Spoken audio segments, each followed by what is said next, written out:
Welcome, ladies and gentlemen. We are here today with Mr. Nixon Chapira.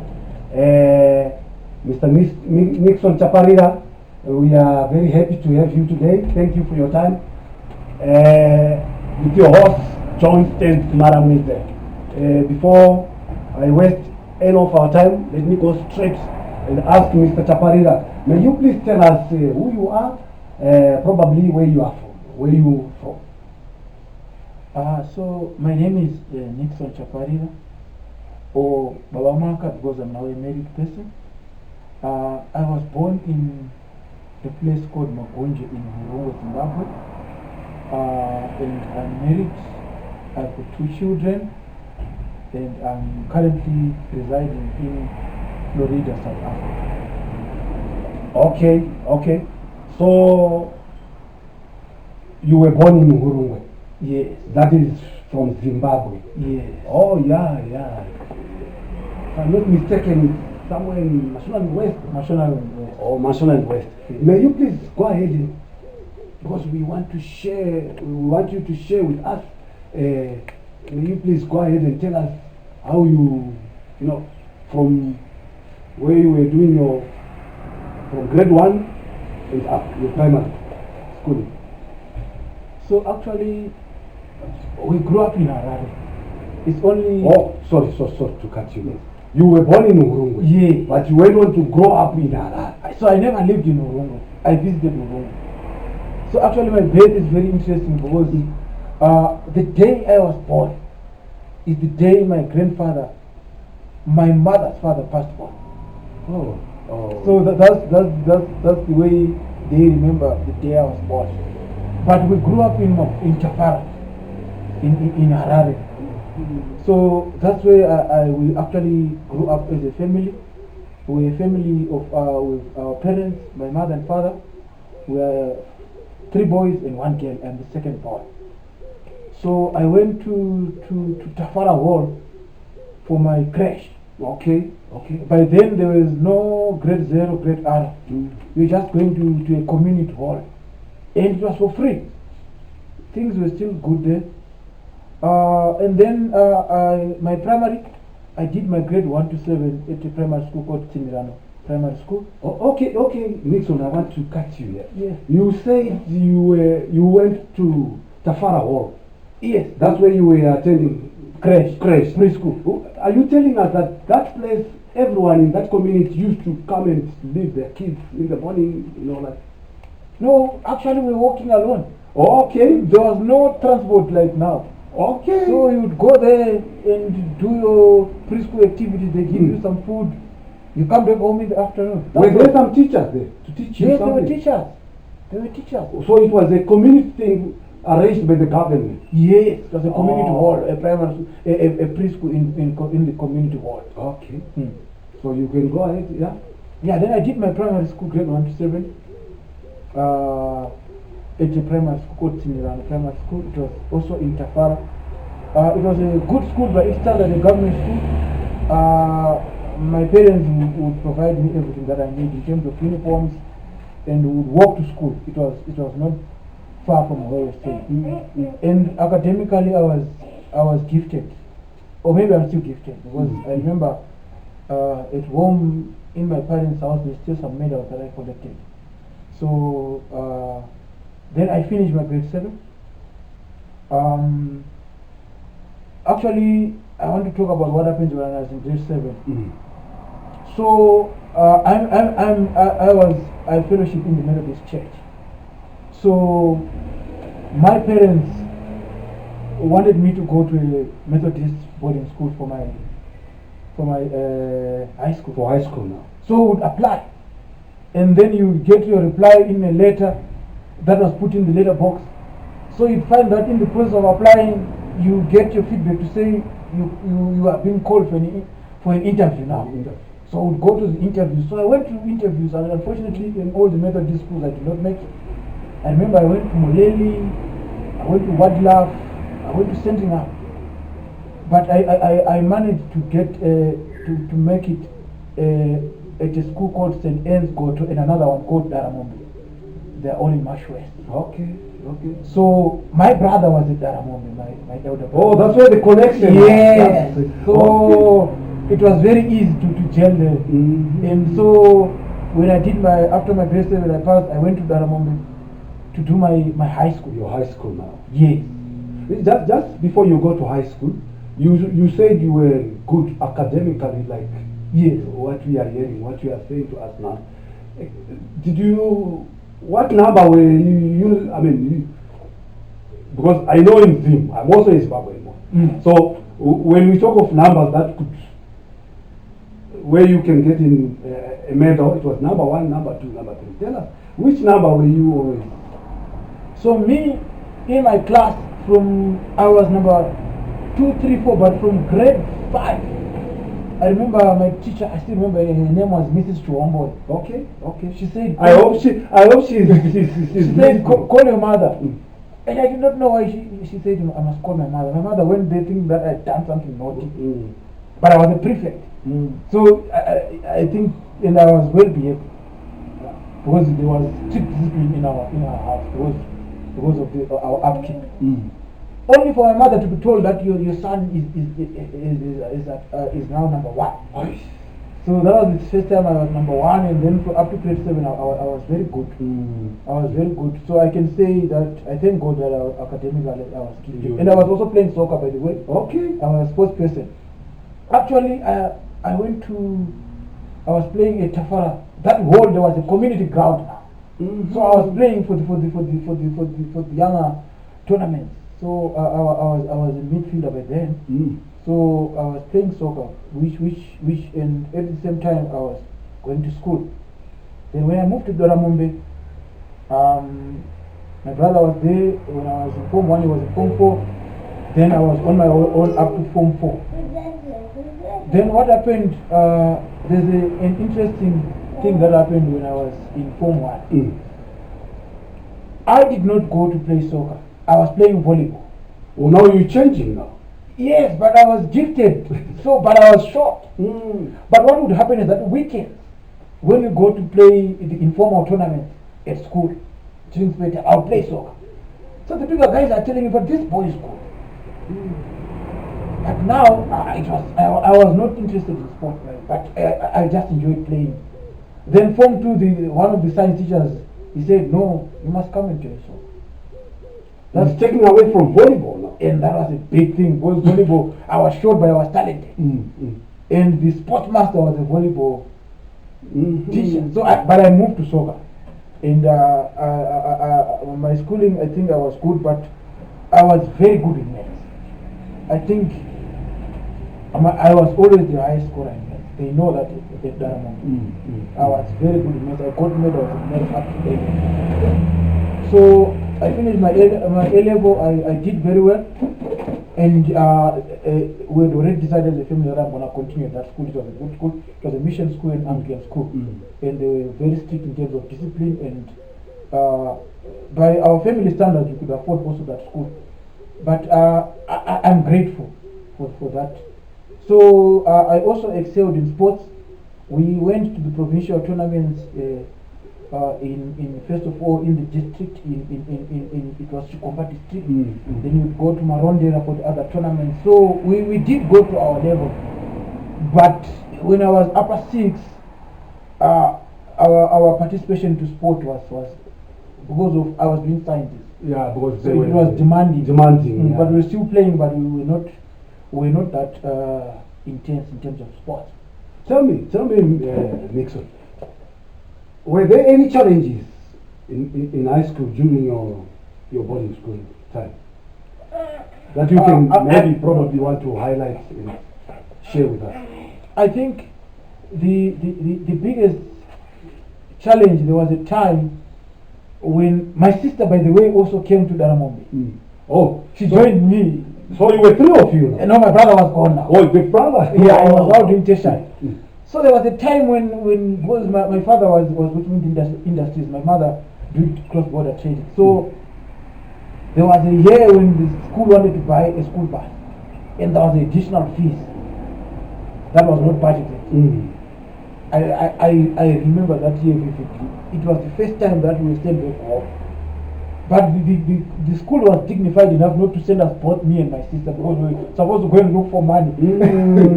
So I was sent home. Well, the sister remains, huh? Yes. So it was only you who was yes. sent So, but there. it was not for long. My parents, they quickly looked for the money, then we had to come back. But in school, to tell you the truth, we never struggled. Just tell me, there's this part where you said your mother was a cross-border. Just tell us.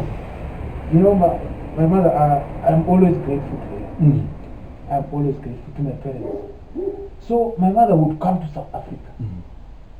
Then she would sell seat covers and other things, and then buy things this side to sell in Zimbabwe. And during holidays, we would also be involved in selling. And that's how we managed to finance when we have to move to Mavuko. We had to got a house in Mavuko. And then they built a house in Rua, which is their current homestead now.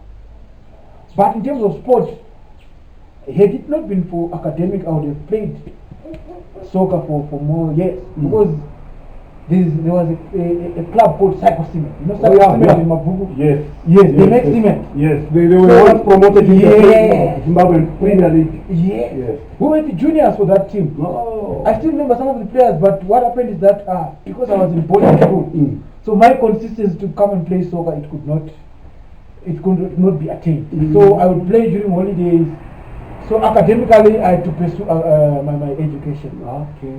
So I pursued. I did sciences in A level. My parents, they also managed to pay our school fees. I never struggled, and in terms of discipline, I never had issues with teachers. And I finished my A level. I think it was in 2002, and then I got 15 points, which was a huge achievement. Yes. I had A's in all my subjects. Serious? Yes.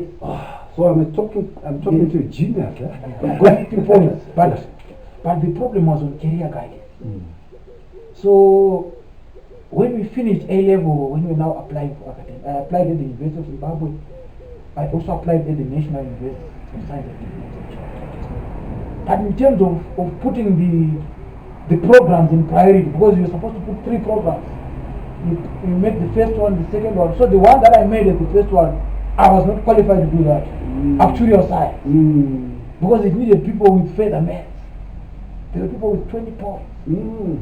So I ended up doing a degree in applied biology and biochemistry at the National University of Science and Technology. But I don't regret it. God always defines it. Yes. So I did.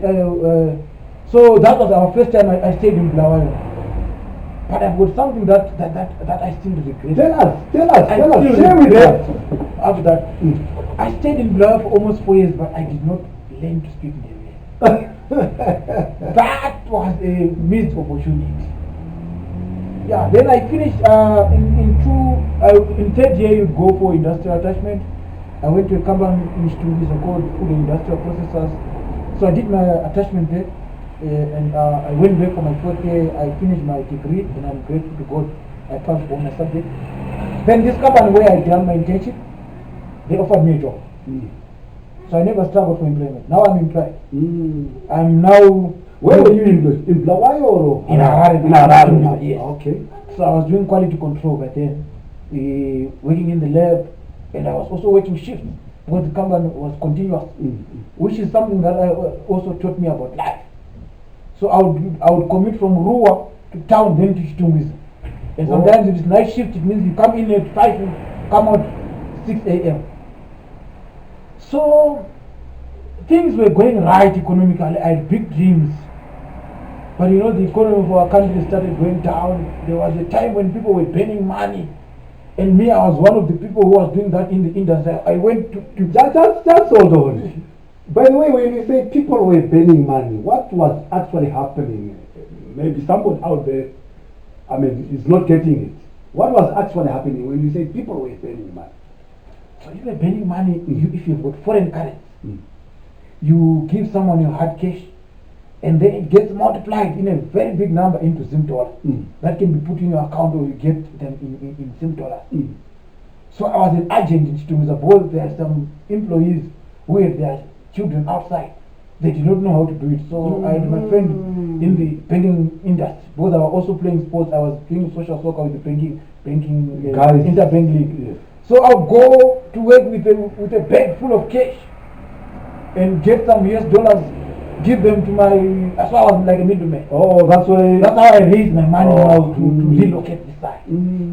So during that time, I had to process my papers. There was what was called SACO, whereby you submit your papers. By the way, sorry to cut you again.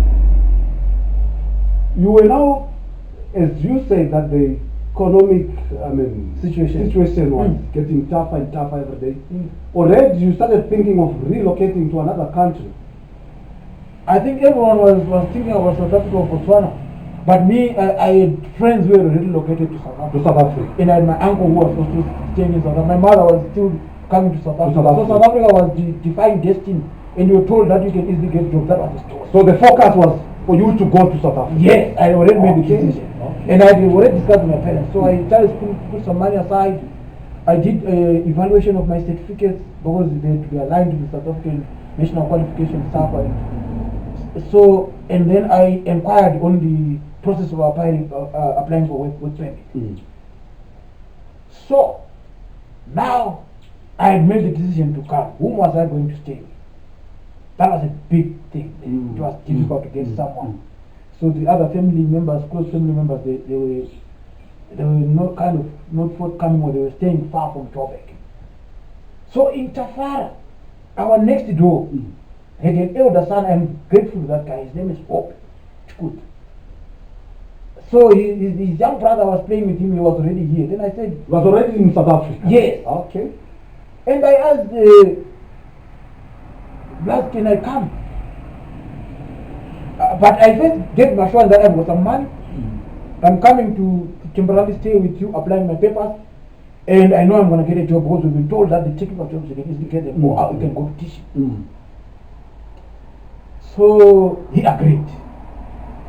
So I paid my stuff. I got the blessings from my parents.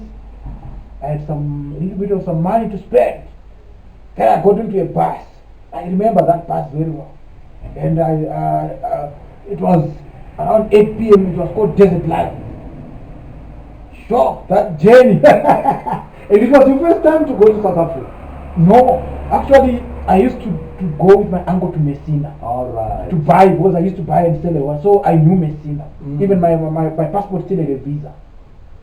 Sure. By the way, Messina is just close to. Yeah, it's close to boat. but it's far from. It's like about 18 kilometers. So South Africa is, and there it's like you just go and buy things. Yes. That bus, they were buying diesel from the road. When you go to the border, I don't know why they were delayed. So we got here 8 p.m. From 8 p.m. to 8 p.m. And when I get here, I'm phoning my colleagues. They said we are scared to come to Joburg that time, but you can come. That's the good part. They did not say. Then they said you go to MTN, pay 11. You look for taxis to Don Park. You drop off at the church. Fortunately, they were giving free SIM cards, so I had connectivity. Okay. And I had some money. I put them in a pocket of my passport. So fortunately, there were some people who were also going to MTN, but there were some people who were going to other areas. Yes. Or from the bus station. Yes. The bus Yeah, I think it was Powerhouse by then. Then I go to MTN, I go to Don Park. That was how my story started there. And there, they were, you see, I had high expectation that, so you wake up in the morning, the following week you go to Jamestown. Sorry. When you went to Don Park, yes, you find that I was waiting for you. Yes, they received me. Okay. They received me gratefully, and they also gave me an orientation. And mind you, the promise was a temporary stay. Because I'm saying my papers are all right. So the following few days I went to Jamestown Home Affairs to submit my papers for what was called quarterly permit. Because I had inquired, I qualified. You qualified? Yes. I put everything, and by then they were saying within 30 to 60 days everything will go right. In the meantime, I started looking for jobs. So where I was staying, there was an internet cafe. So you go there, you pay maybe money for 2 hours. Then you use your 15 minutes today, Mm. and there were a lot of jobs. I'm telling you, during that time, it was 2009. Where you were staying, how many were you? So it was 3 of us. 3 of us. Yes. Sharing one room? Or? It was a bedroom, and then the other couple was using the other bedroom, and we shared the dining and the kitchen. But it was decent. I think the accommodation was decent. Okay. So after that, what happened is the payment did not come out as expected, and now the money is dwindling. And I'm just looking for jobs, but nothing is coming. So we also do piece jobs now. We started to do. So there was another guy. His name is Mr. Wojiri. I'm grateful to him. This guy had an 8-ton truck, so he was helping people to relocate, to move into that area.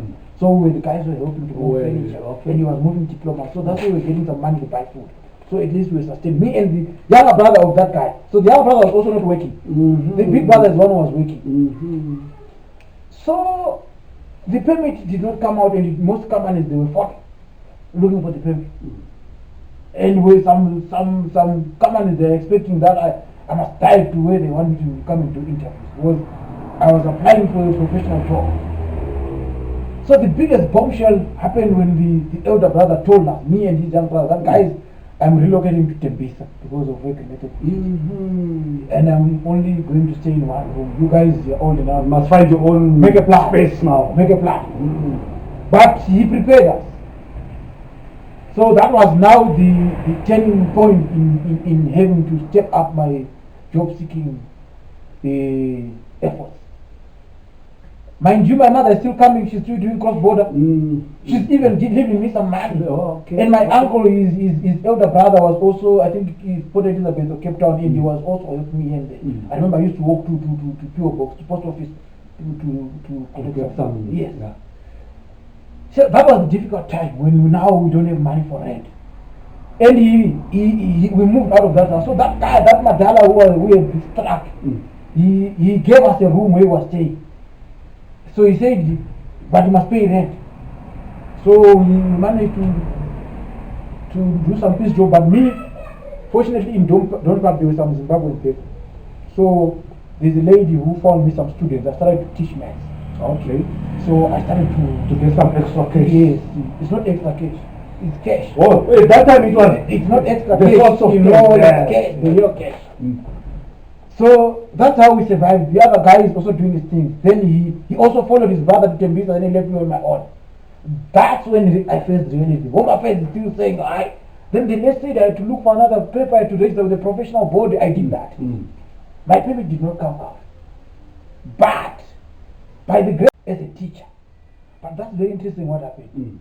I applied in Jamestown at a private school. And then also I was applying in government. So I was called in Indonesia South. I went there with a train. I remember that was a long train journey. And when I got there in Indonesia South, but I did not have money for transport, so I bought. So when I got to Indonesia South, that is a government school. I got it was a rude welcome from the kids. When I was introduced, I was left with the kids. I was supposed to teach biology. Oh, now you got the job. Yes, it's my first job. Yes, and I'm staying along in Don't Park. Yes, but I'm still doing extra lessons. That was my first job. Hey, the kids are banging the desk. You teacher. Hey, then I'm looking at myself. I said, yo, I'm remembering those stories. Yo. You know what? God works in miraculous. Because I did not have money for transport to go to Indonesia South and show. I now got a call where I placed my CV in another private school in Jamestown. They wanted a life science teacher immediately and a math teacher. It did not take me long to make a decision. So the following day, I went to my other job now. You leave that one. I did not go back. I never went back. It was there also. I been told that I was not going to get paid for 3 months. It will come as a lump sum because of the process. But in private school, it was not a lot of money, but they will pay you good money. So that's when I was a teacher there for a year. And by the grace of God, my quarter week payment was finally out. And I moved to Jamestown immediately. I'm thankful for the other couple that we used to stay with in Goa. They gave me a room at a flat yeah, it was called Trafalgar, but it was strict route. You had to go with fingerprints. The environment was not good. So that's where I became independent. And I started to buy something for my mother. And I wanted to buy something for my mother. And I remember I had to buy a blanket. And you saw, the joy that I had to send something home for the first time. And my brother, my young brother, was now at college. I could be able to send him something. Tell me something, Nixon. When you were here, now you are in John Park. Yes. Your papers are not yet out. How were you surviving? I mean, interacting with other people around socially? So, me and that guy, fortunately, he could speak South African. We were not going out too much. And I knew some houses for Zimbabwe. But remember, when you apply for a permit, your papers are valid until your application has been declined or approved. Yes.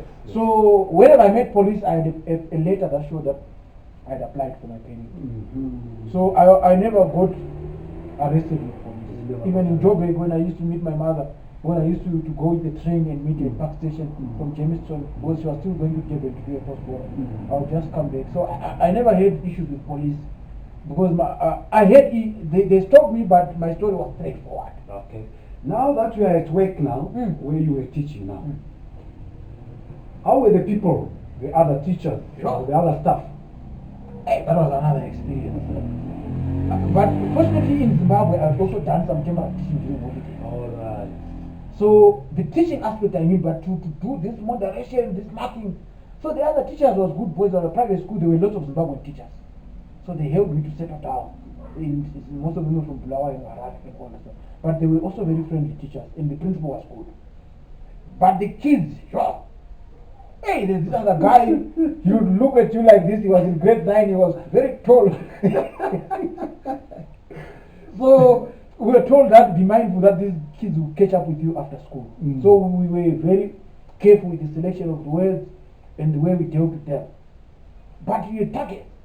So some of them you would help them to do their work. You give them a book to copy, but the others could not even copy because you had a target to achieve. So, but I made the kids in matric grade 4. My class had 85% passed in life science.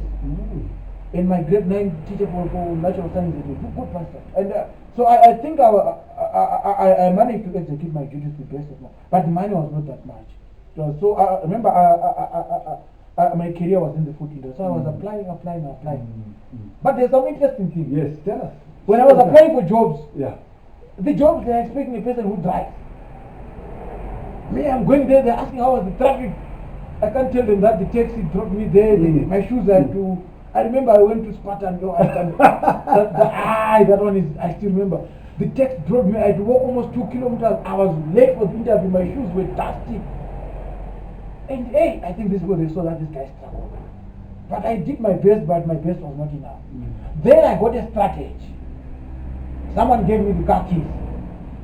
So now whenever I went to interview, I would go with my portfolio. There was no Uber by then, there was no Uber, this Uber or Bolt.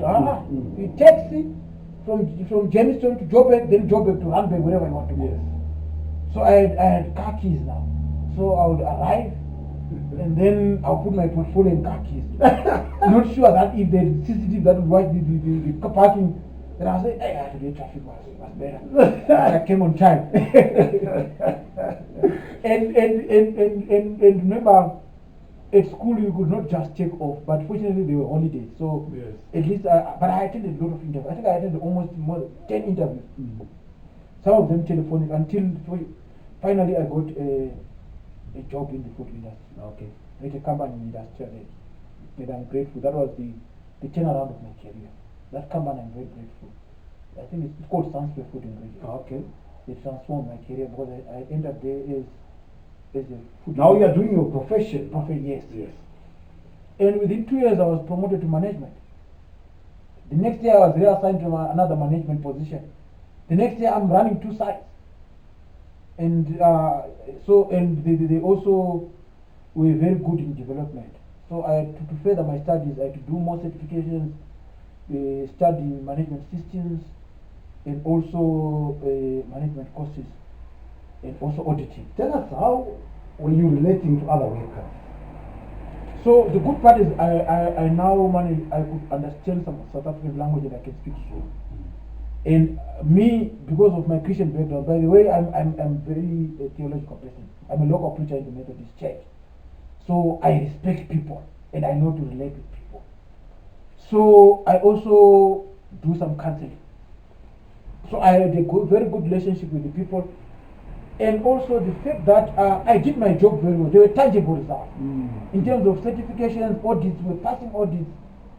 So I never had any xenophobic attacks or any racial related attacks. The only thing that you can see is that there's still that thing that you're a foreigner. That one is there. Yeah. You can even see it when you sit in the meeting. Yes, or when you go. But the company was very accommodative, and I had a very good relationship with the MD. I reported directly to the MD, so I would cancel directly. Okay, Nixon. Before we round off, there's this part that I want to ask you. When you came, or when you, but let me finish this part. Yes, just so I went for this company for 10 years. Then I moved to a company where I'm working now. So that's my career. So where I'm working now, I'm also in managerial. I'm doing she management systems. So I'm very grateful. Okay. And also I managed my family. We are going to school. We are comfortable. We are able to support the family home. I'm comfortable and I'm happy. I thank God. Okay. I wanted to ask about you when you arrived in South Africa. You were still single. Yes. Now, are you still single? Just tell us in brief. Hey, that time. So when I left, I was dating, and that's my current wife. So we're still communicating, but long distance was difficult in terms of communication. But when I got formally employed, I managed to raise money. I paid my lobola, my wife. We had a wedding, and my wife relocated. She's also a professional. Okay. So she is also working this side. But I'm just grateful to God. There's been ups and downs. Remember, there are things that still happen because you're a foreigner here. There are some areas that you don't go. I've had issues with the police when I'm driving. You can see when they look at your driving, they look at your face, they check your car more than they check the other cars. Yes. And also the fact that you are just in a different environment. But what can we say? We have to adjust. So that's where we are. We have got families. I've got cousins in Cape Town. I've got cousins in and around Joburg, and also church family. That's the other family that sustains us. So that community is very important because that's where we share ideas. Yes. And sometimes when you are stuck, you don't know what to do. And in terms of grieving, we help each other to heal. So I can say we've got a community, and we are thankful to God that South Africa has accommodated us. Okay. Regardless of some of the things that happen outside. But all in all, we are grateful. Yes. We are grateful. Are you seeing yourself back in Zimbabwe one day? You see the current economic situation. And maybe when? I'll be very honest. I'll say no, because I've invested. And you see, the current economic situation in Zimbabwe is not promising. And my kids, I've got 2 kids there anyway. The other is grade 3, the other one is going to grade 1 next year. They are used to this environment. So relocation is not an option for now. But if I do relocate, of course I'll go back home. But for now, it's not an option because of economic reasons, also for the sake of my kids. Because I'm now living more for my kids. I want to provide for them and for them to not to be disturbed in their education. Imagine now my kids are studying, learning Afrikaans and Zulu. Now you take them home to go and learn some languages. It will not be ideal for them. But home is home. I always go home. Okay. I always go home. Just to finish off again, can you see yourself one day maybe moving from South Africa to another country? That's a possibility. We never say no. My colleague whom I went to school with, whom also I stayed with here, he was looking to Germany. But he was prepared for that. I'm not yet prepared for that. So it's not an option for now, but it's still a possibility. I still have to grow my career. I still have to provide for my family, and I don't want change for now. I would rather manage what I have for now. So I'm thankful to God. Thank you so much. Thank you so much, Mr. Nixon Chapira. It has been a pleasure to hear from you, sharing with us your story. We hope, ladies and gentlemen out there, this story will inspire someone, somewhere, someday. Thank you so much. Thank you. Don't give up in life. Thank you. Thank you.